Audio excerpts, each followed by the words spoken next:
Alright, hey guys, and welcome to 64K Magic.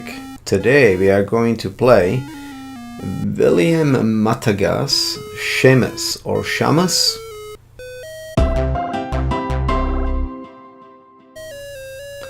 Okay, so adapted for the Commodore 64 home computer by Jack L. Thornton Jr. 1983, Synapse Software. Alright, I've got a little bit more on it here.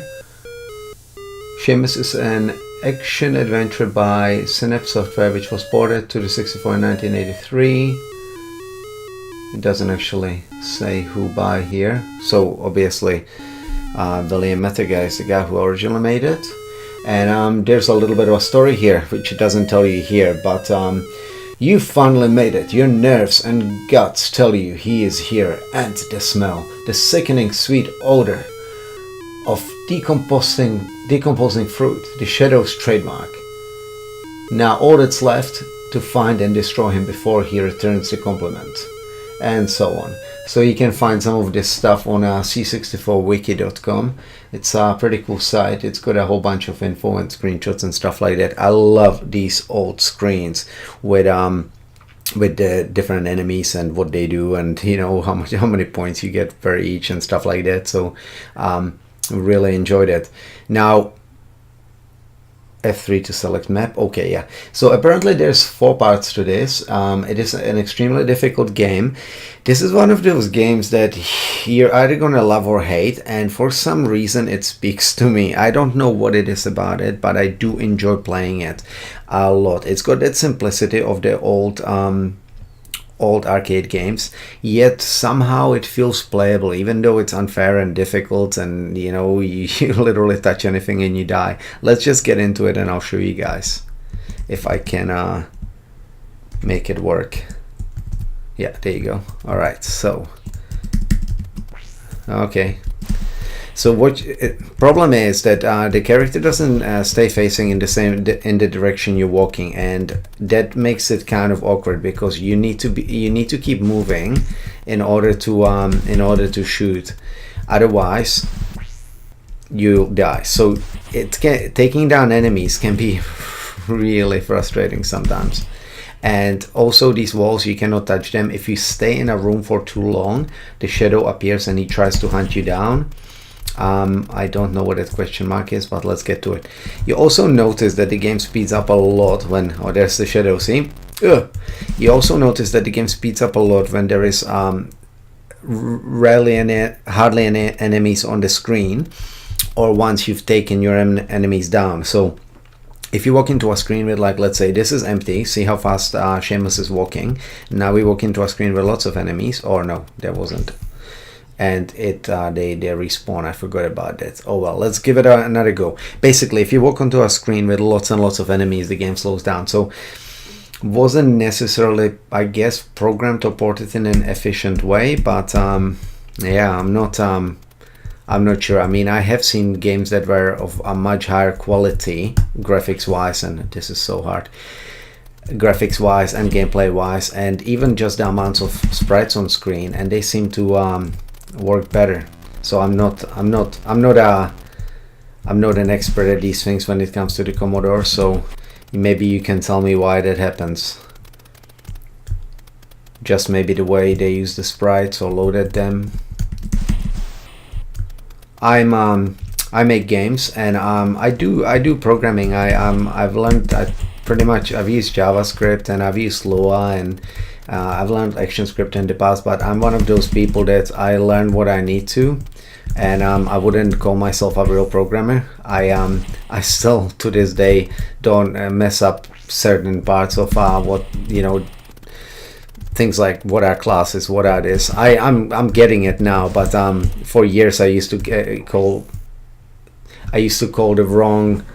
use the wrong terminology for different parts of programming, and it took me a while to get it right. But I do enjoy it.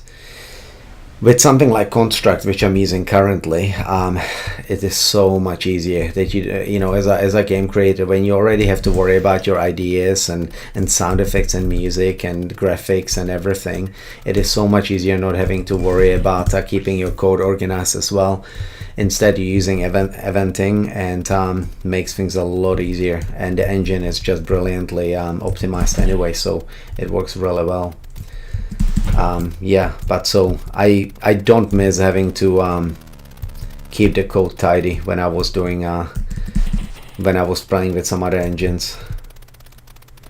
I'm just trying to see how far I can get in this, because it is extremely difficult. I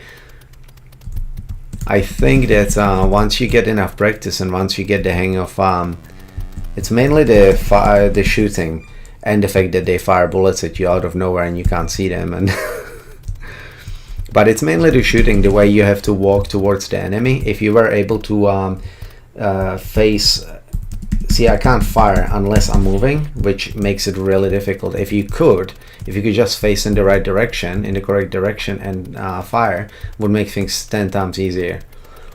I'm not too sure if that was intentional, but it does actually take away from the game, as opposed to you know, it's not a fun mechanic. It's kind of a bit of a frustrating flaw.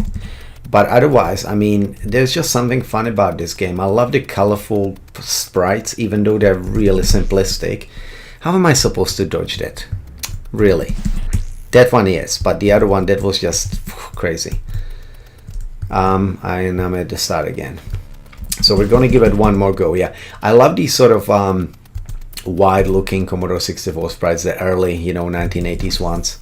They just they're really nice, and really it's got a real retro feel to it. Probably this game probably not good for people with epilepsy, with all those flashing walls and stuff, but yeah. Okay, let's get that key. God, that's a huge difference in speed when there's no enemies on the screen. I really want to get through the... Okay, there you go. Did I just take a bullet down? Well, maybe you can shoot bullets too. Okay, let's go around. See if we can... Oh, and I was so close. This game is really, really hard, guys.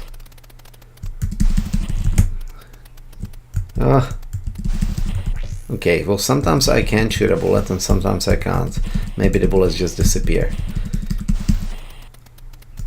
I do feel like this game, while it has a lot of potential, it actually does have some optimization problems, and it could have been a lot better if it was ported maybe a little bit.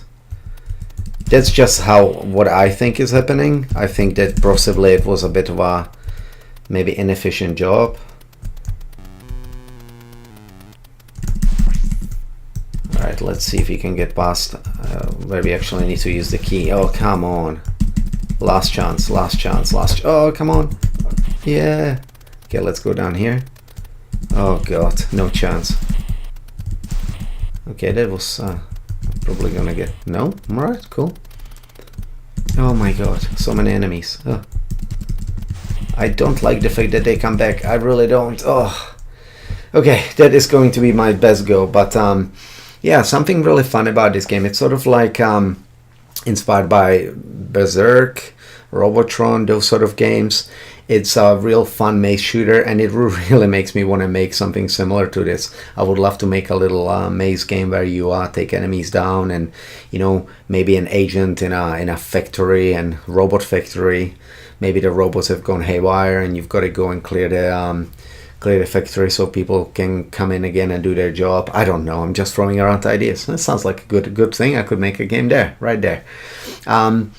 But yeah, so hopefully you enjoyed this, guys. It's fun. But yes, it's got its problems, 100%. It, you know, there's so many things I would fix about it, but the potential is there.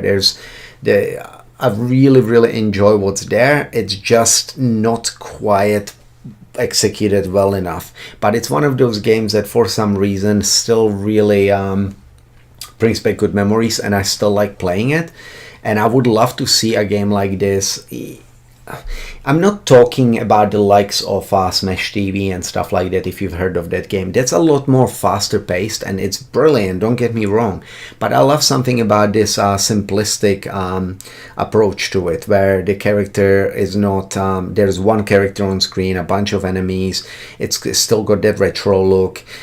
Yes, I know Smash TV does too, but it's just a different feel. It's more arcadey, more hardcore. There's lots of explosions, big bosses.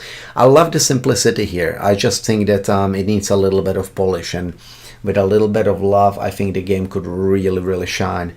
Anyway, hope you enjoyed the episode, guys, and I will see you in another 64K Magic.